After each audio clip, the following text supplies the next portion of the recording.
Hey everyone, welcome to Love, Rinse, Repeat, a podcast recorded by me, Liam Miller, he, him, his, a minister in the Uniting Church in Australia. Love, Rinse, Repeat is recorded on the unceded lands of the Gayamargal people and is supported by the vital leadership pathways of the Uniting Church Synod in New South Wales and ACT. My guest today is Adam Kotsko. Adam, welcome along.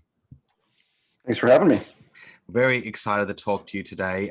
For those who don't know, Adam is assistant professor in the Shimmer Great Book School at North Central College.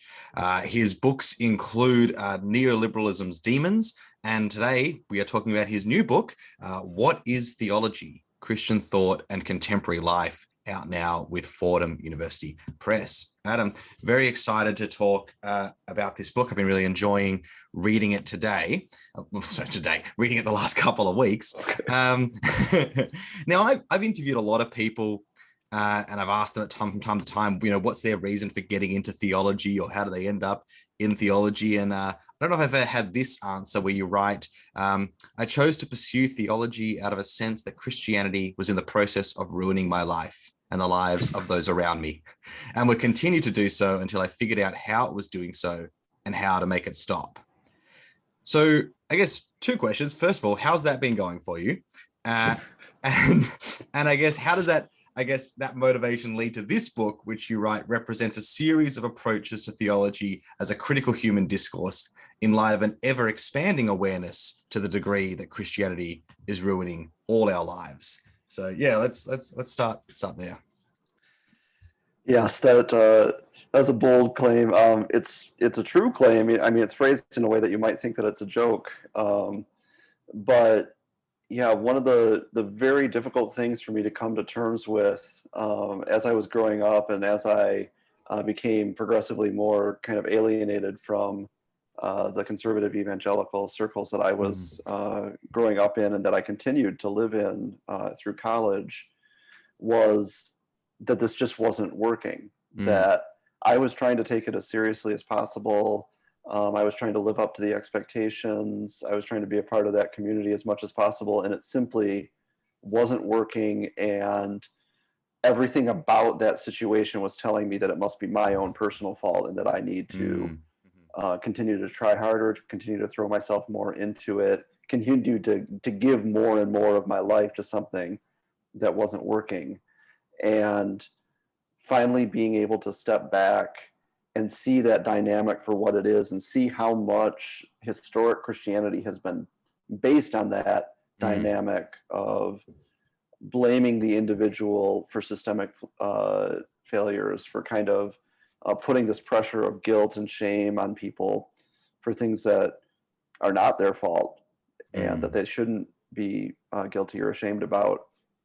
That this really was an eye-opening thing, and it became kind of a paradigm where I was seeing that everywhere I looked in American culture and specifically, but I think that in a lot of Western culture as well.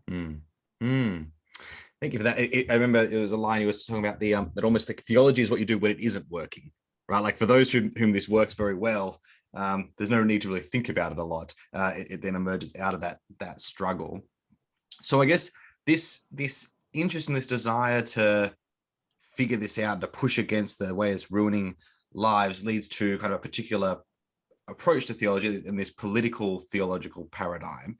So maybe for those who haven't really encountered this before, I guess how would you characterize what political theology at least is for you, whether or not like it is for others? And I guess particularly I'm interested in there's a few points in the book where you push toward like the need for political theology to be more than just a diagnostic tool, that there's still also a constructive, imaginative component to political theology. So I think that'd be interesting to have in the conversation. Right. I mean, the term political theology is not especially illuminating or clear.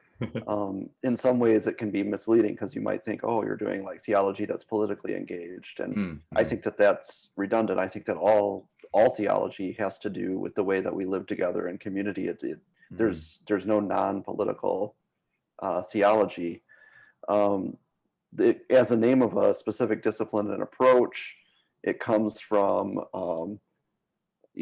Carl Schmitt, who is in many ways a very despicable person, but came up with a very interesting approach to investigating parallels between ostensibly secular political institutions and theological systems.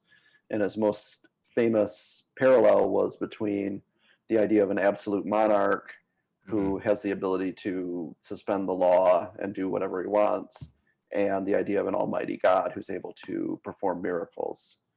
And he tries to show that in the era of absolute monarchy that there was that aspect of God was especially emphasized in theology. And he has his own blinders. You know, he's a very authoritarian thinker. He really wants there to be, you know, a strong authoritarian ruler, and his investigations all kind of tend toward that, as did his political interventions in Germany. But I thought you can take that basic insight into the idea that political systems, broadly construed, including economic systems, anywhere that there's like power at stake or where people are kind of interacting and negotiating with each other, that those systems will tend to echo or parallel theological systems. And the reason that this happens is that there's two reasons. First, both political systems and theological systems aim to explain everything or account for everything. A political system tries to account for every aspect of life. You know, there are laws that apply to everything that we do. And similarly, theology tries to like shape your entire life. But they're also, both of those types of systems are also fragile in kind of the same way, because they're making these kind of outsized claims about what they can do and what they can provide and how the world is going to work. And the world doesn't always work that way. In theology, this is known as the problem of evil. You know, if God is so powerful, if God is so good, why do bad things keep happening? And similarly, in political circles, this would be the problem of legitimacy. Like, why are you guys in charge again? Like, this doesn't seem to be going as well as you said. And so I think that those the same ambitions and the same kind of pressures produce kind of the same structures under similar historical circumstances. Thanks for that. So the book kind of has this move. You almost talk about it as in like maybe the unexpected move from the more constructive to the more critique. But I think an important point that you note is like that critique doesn't exist without a sense of hope, right? You're doing critique because there's hope in there. And you speak a bit about your own hope that continues to fuel this project. And I think that would be helpful for folks to think about, like in this sense that, you know, because that's so often the critique or the pushback against a focused critique is people feel like it feels negative. But like, talk to us a bit about, I guess, like that there is this, you know, hope within a critique of a political theological critique, this hope within this kind of analysis of all this ruination. Right. I mean, I think in a way the type of political theological critique is grounded in heartbreak. It's grounded in like disappointment. This did sound like a good idea, and there are great and liberating ideas in the Bible and in Christian theology.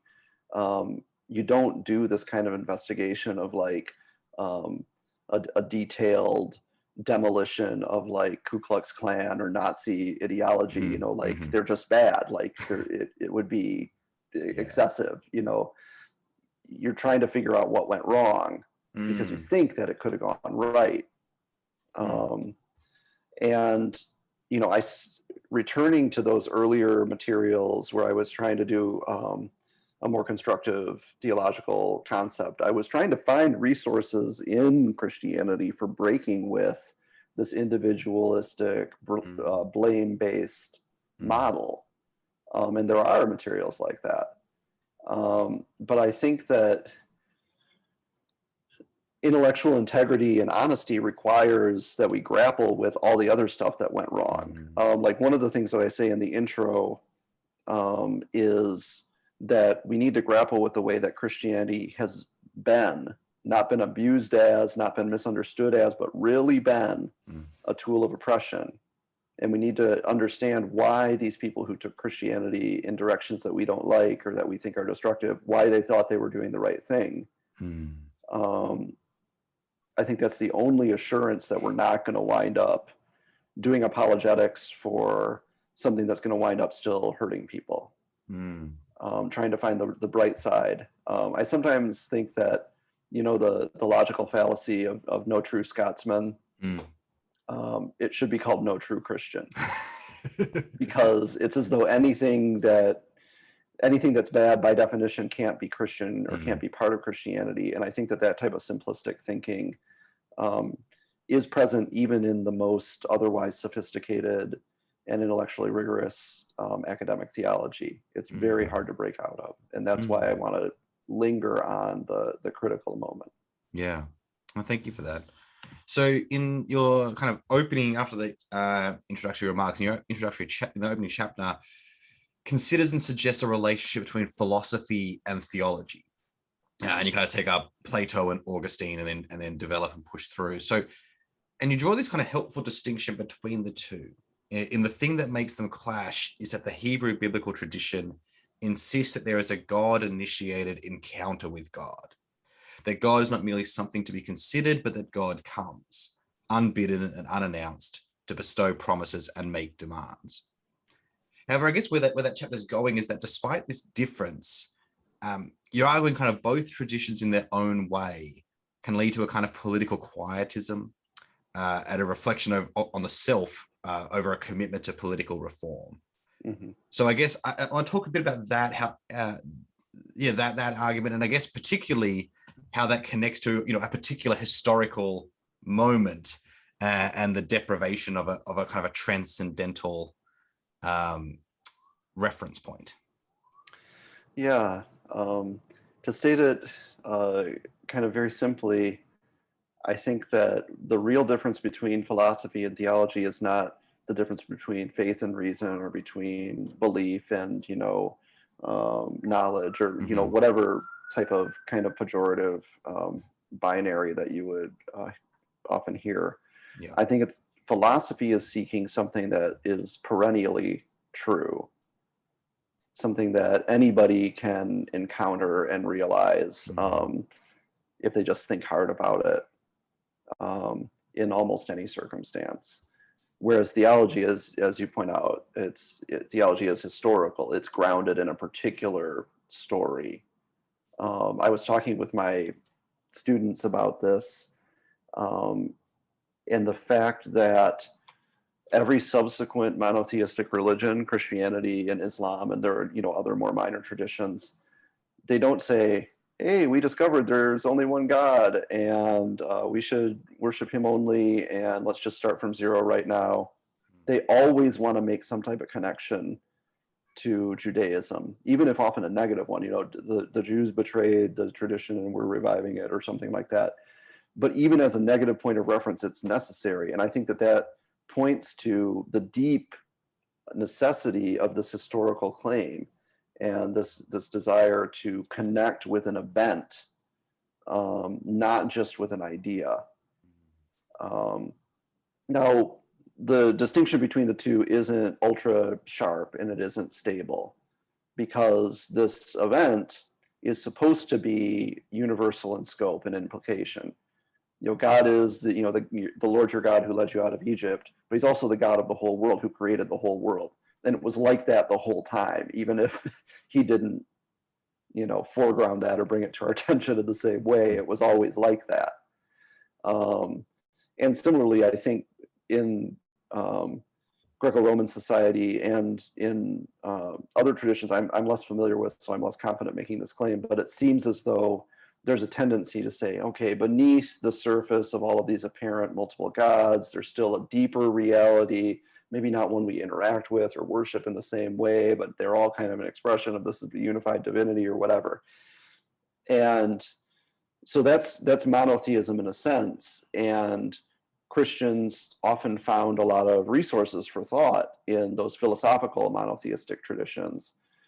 But even though they make many of the same claims, there is still this qualitative distinction between the two, the historical claim. And I think in the chapter, I really kind of belabor this passage from Augustine where he starts off by admitting, like, Platonists have figured out a lot of things about God that are true, but they're still bad and wrong because they don't know about Jesus, they don't know about the Bible, they don't know about repentance, they don't know about the cross. And at some points, he seems to be saying, like, even the things they get right, they're proud about them. And so that means that they're wrong.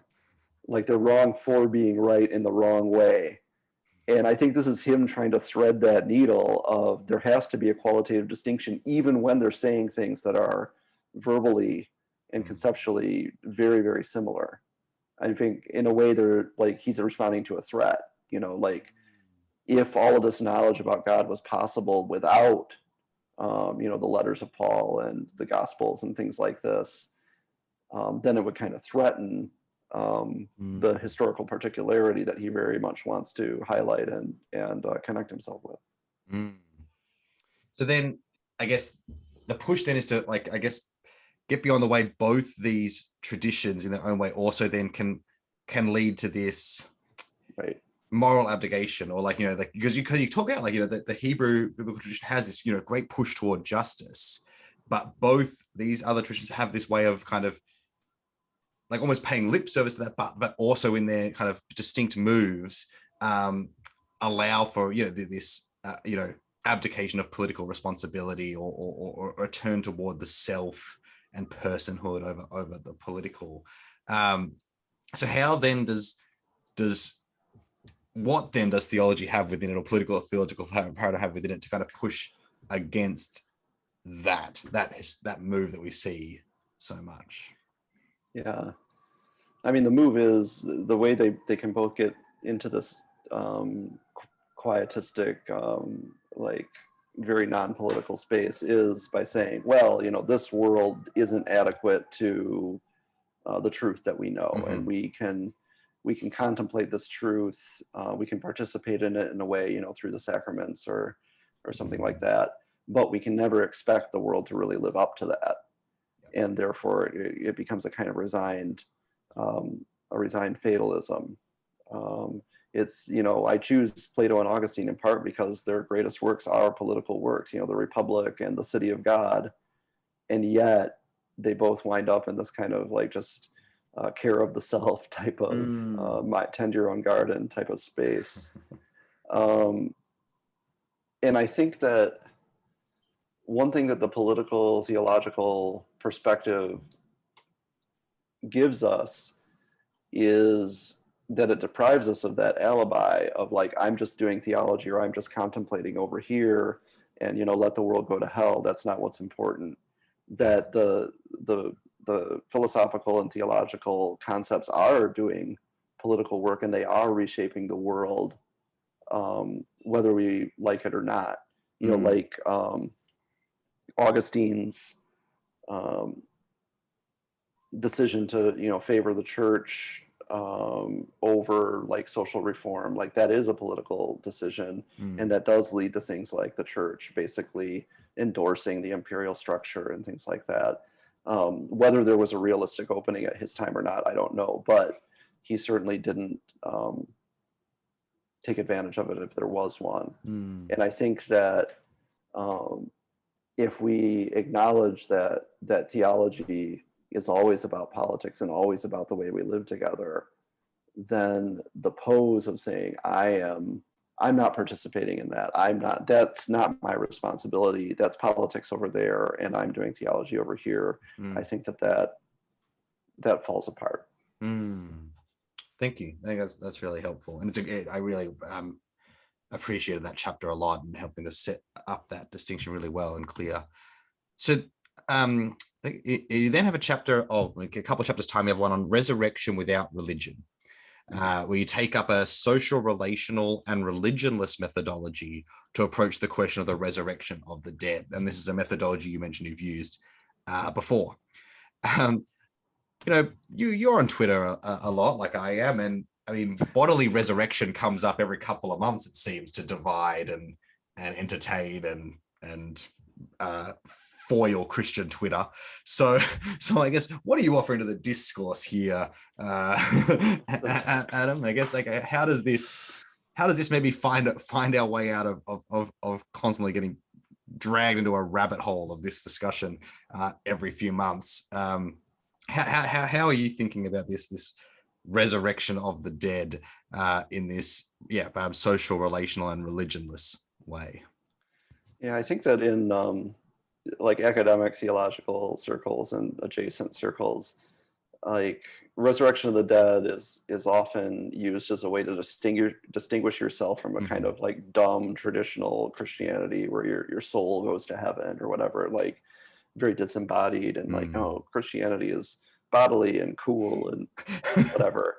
And there's also, obviously a liberal versus conservative divide, like, do you literally affirm the resurrection of the dead or not? It becomes a kind of shibboleth. And I try to just dodge past those obstacles and simply look at what the Bible says. I mean, I'm sure people listening to this podcast would be, surprised to hear me phrase it like that, but I really, and what the methodologies that you mentioned, the social relational and the non-religious, this comes from my dissertation, which was published with shamefully little revision as Politics of Redemption. I lay it out there and I say, basically, social relational, I find that in the accounts of why Christ's actions, why his incarnation, death, and resurrection save us or have anything to do with us, like there must be a connection among human beings. Like in an individualistic account cannot make sense of what is supposed to have happened in Christ. So the individualism of the Christian tradition can't be right. And also tied in with that, I follow Bonhoeffer in kind of defining the structure of religion as being like the drama of God and the soul. That God is concerned with the state of the interior state of your soul, and you need to cultivate that to often to the detriment of social reality. So, and that is tied up with a lot of other theological concepts like divine transcendence or kind of like divine impassibility, or like that leads you to think that the resurrection was a miracle. That then sets up the kind of shibboleth of like, do you really believe in the transcendent God and all this kind of thing. And so by sifting through the biblical evidence, taken in roughly chronological order, I read through 1 Corinthians 15, then through the resurrection accounts in the Gospels in the kind of consensus order, Mark, Matthew, Luke, and John. And I find that these kind of assumptions that that Christianity is really about social connection, that it's not about saving your soul, like those are really borne out. Like a lot of those presuppositions don't make sense in precisely this incredibly important area of theology and of the Christian story. And it's really one of the articles I'm proudest of in my my positive theological phase, and I would still stand behind it that that's really what is going on in the biblical texts. Yes, yeah. As you said, people might be surprised, but it's a very close, extended reading of the biblical text, and I guess it is really interesting where you push to. We won't give away the farm here because people have to buy the book, but like this move toward that it's about us. Right, like that what this push through of the resurrection is about us, and that then you got, which I think is really important. And then this idea of that resurrection is not an exclusive tool to God, like to a transcendent God. That that can exist in others. That it's not only God's to possess that, but then importantly, it's not only ours to possess either. Very much possession being anathema to this whole idea. So like I appreciate where you kind of push that toward in this sense of what the Holy Spirit and the resurrection about becoming us becoming humans together in community rather than something Right. metaphysical, I guess. And that builds on traditions that I studied in politics of redemption that are thinking of salvation in political and social terms, that Jesus is coming to save us from the devil, and that in a way we've been trapped in a bad social contract by Adam and Eve unwisely deciding to follow the devil's advice rather than God's commands, and that Jesus is trying to create a new rallying point, a new center for a new social contract. And it's striking in these biblical texts, like, you'd think this is like the triumphant moment. This is just like the moment of glory, right? That Jesus is like, yeah, I was right. See, I really was the Son of God, suck on that. He always is trying to direct attention away from himself. Like, it's stunning how often in the biblical texts, after he's been resurrected, he appears to be just some guy. And his closest friends don't recognize him. Like, they think he's the gardener, or they think he's just another random fellow traveler. And I think that's important. And I think that that's put in there very intentionally to kind of push the focus away from the person of Christ onto the community that he is founding. And I think that the transition from Luke to Acts does that too, that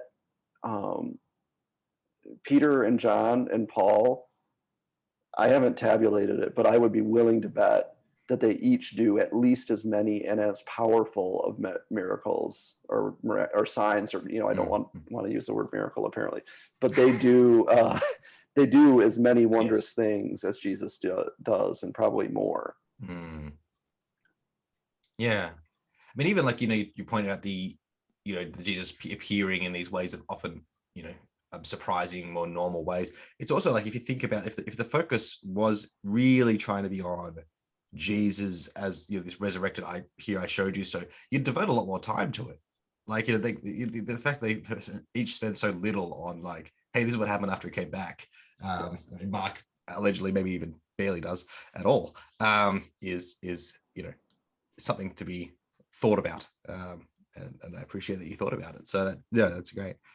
So the last part of the book, part 3, we've kind of hinted at a couple of times, kind of more recent work and this move toward critique. And so the first chapter of that is this modernity's original sin toward a theological genealogy of race. And I want to come to this chapter specifically in a moment, but I was thinking first to talk a bit about like genealogy, like and its work within political theology and just theology writ large. I feel like, I mean, I could be way off base here, but I feel like there's been a proliferation of this kind of work in the last few years, like Anna Jar's Blood, or even Willie James Jennings' Christian Imagination. I mean, and a host of others that are out there that seek this kind of genealogical tracing, a modern concept through a kind of a theological and political trajectory that goes back several hundred years. For those, maybe, am I right in saying that this is something that's kind of emerging or proliferating or becoming a more expansive category? And I guess what drew you to thinking of this as a way to get at what's going on here now, as a particular kind of project? Yeah, I think that one consequence of the insight of political theology, that the two politics and theology tend to correspond, is that concepts can move back and forth between the two realms. Like, our patterns of thought that are useful in one will be useful in the other, because they're kind of doing a similar thing at any given time.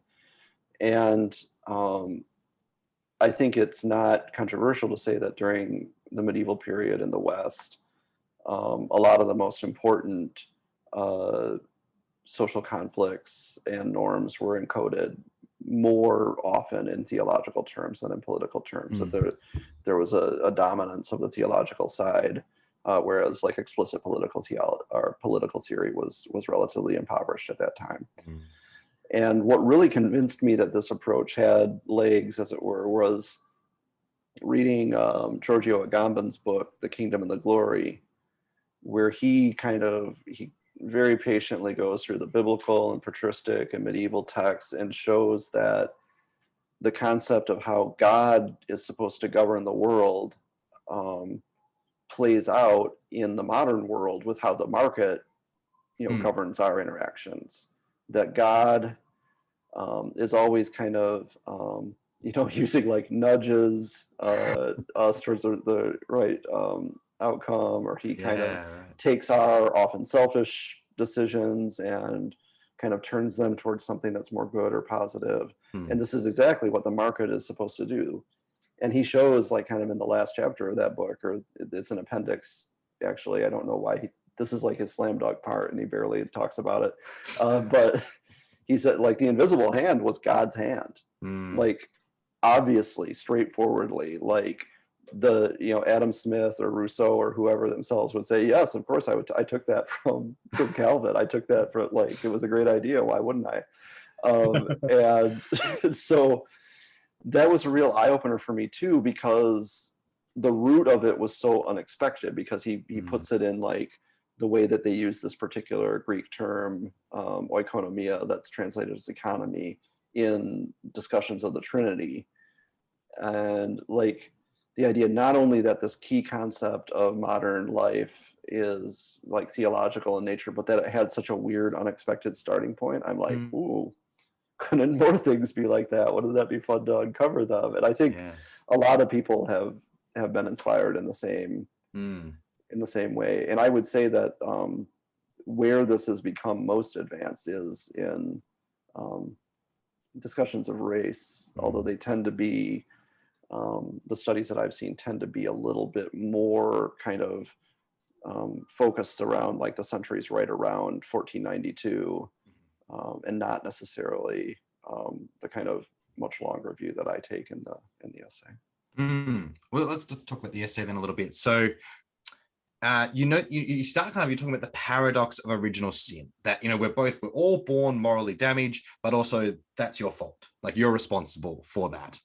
And then you write that, so between the waning years of the Roman Empire, when Augustine formulated the doctrine, and the dawn of modernity, European Christians had centuries of practice with the conceptual contortions necessary to hold someone morally accountable for the circumstances of their own birth. And your guiding hypothesis in this essay is that they carried over these same habits of thought when it came to justify their acts of conquest and enslavement. Again and again, they hit on the notion that the colonized and enslaved were not only intrinsically inferior, but for that very reason were morally deserving of their treatment. So I guess, as you say, you're reaching further back here beyond, that Middle Ages thing to Augustine wrestling with original sin. And I'm really interested in that, the way that this kind of becomes this, that was practice in a sense for what then was carried out on race. And you bring this all into a very detailed consideration of what you say is often a cliched expression that America's original sin is slavery, but you push that really, let's take that very seriously. What does that mean in both these senses of being born morally damaged and being responsible for that? So again, we're not giving away the farm. People are going to read this chapter, but if you talk to us a little bit about this, and like, was it one of these ones where you had this kind of hunch that I think if you go further, you'll see more, or was it kind of you surprised yourself in the way that this kind of held as you went through it? And I guess as you kind of think, what are you hoping that, people who really do try to wrestle with this, particularly, I guess, maybe those who still, for whom original sin still has some currency, what are you hoping that maybe that what this chapter pushes them toward? Yeah, I think that a lot of people who embrace the doctrine of original sin want to think of it as like this radical bracing insight, that like, I think it was Niebuhr who said that, it's the one Christian doctrine that's been empirically validated. And I mean, I'm very skeptical of that claim, and I wonder what happens to a culture in a society where everybody is told that they can't do the right thing, that they're damaged and they can never do the right thing on their own. Like, how does that play out? Does it become a self-fulfilling prophecy? And I think that in the case of colonization and enslavement, it obviously did, and that they used that exact same conceptuality to kind of identify the slave and the colonized subject as somebody who is morally damaged and needs to be punished. A lot of the confirmation of this thesis came from sitting down and reading Fanon on Black Skin, White Masks. He, it's not like one single quotable quote, although he does say at one point, like, it serves them right, they shouldn't have been black, which I could hear like a million American politicians saying, or like people, who say, well, yeah, if he didn't want to get shot by the police, he shouldn't have been black. Like, people stop just short of saying that all the time. And I also got a lot of insight from Saidiya Hartman's book, whose title is now embarrassingly escaping me. Do you remember what it is? I'm trying to see if I can find it. So I'm on the computer, I could look it up. Oh, jeez. I'm in that chapter on the thing, but I'm not. Scenes of Subjection. Okay. Go. So I also learned a lot from Saidiya Hartman's Scenes of Subjection about the way that the slavery regime and then the post-slavery segregation regime in the South relied on like trapping Black people into situations where their freedom can only harm them, where they have no choice but to do the wrong thing and then get punished for it, as though they're morally accountable. And actually, the more distant root of this idea, and I realized this when I was working on the chapter, is when I was doing my dissertation research. In a way, I was pushing the topic in the direction of race. And specifically, there's a passage in Anselm that I quote in the essay where he says, the angels are not able to be saved because they're not part of a race. Like, the reason that Jesus is able to save us is because humans are part of a race, and therefore the effects can, apply to the entire race. Whereas angels, since they don't sexually reproduce, they're not related to each other. Each of them is their own species in a way. And so there would have to be like an incarnate one for each single angel. And I'm like, what does this have to do with the concept of a species? What does this have to do with the concept of race? And I was thinking, this was in 2007, 2008, like the discussion around race was very different then. And it wouldn't have matched up with the concerns of like a kind of post Black Lives Matters moment. But I was thinking of it in terms of like race as a factor of salvation initially, and how this could be like the key to understanding more modern concepts of race. And I think that in a way that's the direction that Anajar takes it too in Blood. He says like, it's not just Christianity's identification against outside groups like the Jews or like the colonized or something. It's their own self-identity that's important too, and the way they conceive that self-identity. But in this essay, I'm thinking more about the way that they talk about denigrated others. And when I was first thinking about this essay, I would always get pushback, and they'd say, well, original sin is about everybody, and race is only about that particular race. So how do you bridge that gap? And the conceptual bridge there is the Christian view of the Jews as a subset of humanity that has a kind of redoubled original sin, that has an extra burden on top of like the standard original sin that everybody has, going back to like, we have no king but Caesar, crucify him. And like, so again, not only do they have the conceptual tools to think about being morally responsible for the circumstances of your birth, they also have this kind of hierarchy between, just between two groups at this point, but like they have the idea that there can be, even though we're all affected by original sin, some people are more so than others, or some subgroups that are more denigrated than others. That's really helpful. I was thinking, because there's a sense you talked earlier about the redemption and resurrection requiring this kind of, there's a universality in humanity. I think, if you take, so we take this universality in our moral damaged, sinfulness. And because of Jesus, there's a universality in our ability to be redeemed and reconciled. So if that's available to all of us, then inequality in the current, it can't be to do with you did it, you had the opportunity to be saved, for it to be changed. And now it's this sense of you didn't, right? And that's your fault. Like there's a sense, if reconciliation is available to all, and particularly I think about in Australia where we, conservative governments will like to point to a couple of, piecemeal bits of legislation to say, now we have been reconciled. So now thus any difference, any disparity, any gap in inequality is the fault of those, because there's this universal thing of how we're down in our luck, and some of us have made it out. So I think, it is really helpful where you kind of push this through and examine this doctrine of original sin and the way it functions in both ways, both the particularly in that second way of being responsible. So thank you for that.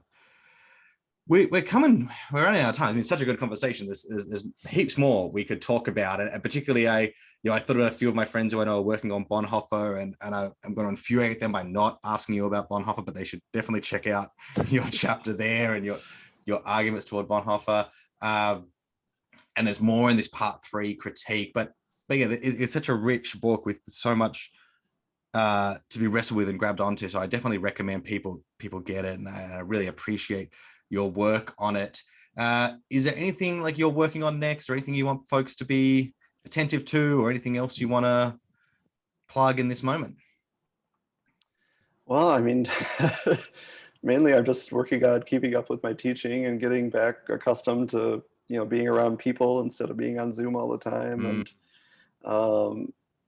I tried to take a bit of a break from undertaking new projects. I tend to be a little bit of a workaholic, and so this summer I tried to relax, and now let this book speak for me for a while. And I've been pleased by what little signs of the reaction that I can see through Twitter. One is always afraid that the book will fall stillborn from the press. This one is, it doesn't seem to have. So, and I really appreciate you taking the time to talk with me about it too. So, yeah. No, that's been great. So folks, please check out What is Theology? And if you've already got it, or once you've got that, check out Adam's other books, in particular Neoliberalism's Demons, which maybe we'll have to have you on to talk about that at some stage if you still want to talk about a book that old.